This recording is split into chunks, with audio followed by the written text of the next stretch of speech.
लोटांगण वंदीन चरण डोळ्याने पाहिन रूप तुझे प्रेमे आलिंगिन आनंदे पूजिन भावे ओवाळीन म्हणे नमा त्वमेव माता च पिता त्वमेव बन्धुश्च सखा त्वमेव विद्या द्रविडं त्वमेव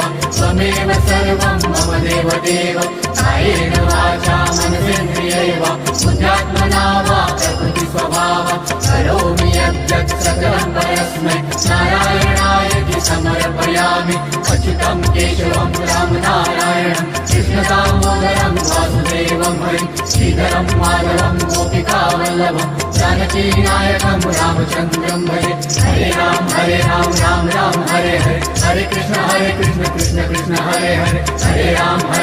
राम राम हरे हरे हरे कृष्ण कृष्ण कृष्ण हरे हरे हरे राम राम